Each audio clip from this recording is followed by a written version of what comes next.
அரசியலமைப்பு பேரவை பற்றி உங்களுக்கு தெரியுமா?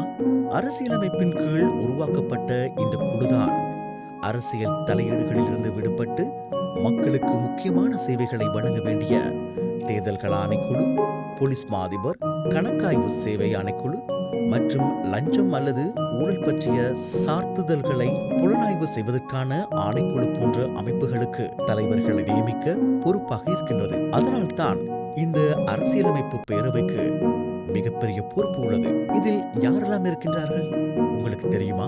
இலங்கையின் தற்போதைய அரசியலமைப்பு பேரவையில் உள்ள 10 பேரில் 7 பேர் அரசியல் பிரதிநிதிகளே.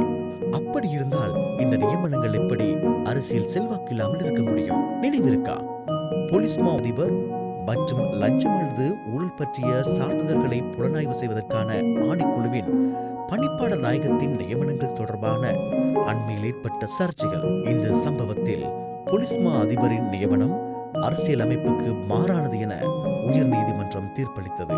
அதேபோல் லஞ்சம் அல்லது ஊழல் பற்றிய சார்த்துதல்களை புலனாய்வு செய்வதற்கான ஆணைக்குழுவின் பணிப்பாளர் நாயகம் நியமனத்திற்கு எதிராகவும் உயர் நீதிமன்றத்தில் வழக்கு தொடரப்பட்டது. அதன் பின்னர் பணிப்பாளர் நாயகம் அந்த பதவியை விட்டு ராஜினாமா செய்தார்.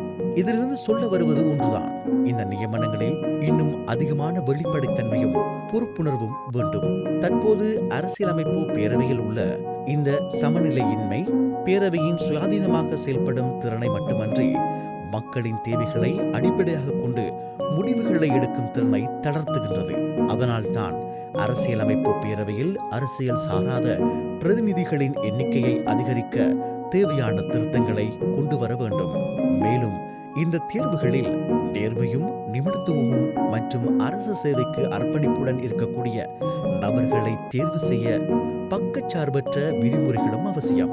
ஆனால் இந்த திருத்தங்களால் எதிர்பார்க்கப்படும் முடிவுகளை அடைய அதை கண்காணிக்க ஒரு தனியான அமைப்பு முறையும் தேவையாகும். இதெல்லாம் நடந்தால் இந்த அமைப்புகள் அரசியல் தலையீடுகள் இல்லாமல் மக்களின் தேவைகளை மையமாக வைத்து செயல்பட முடியும்.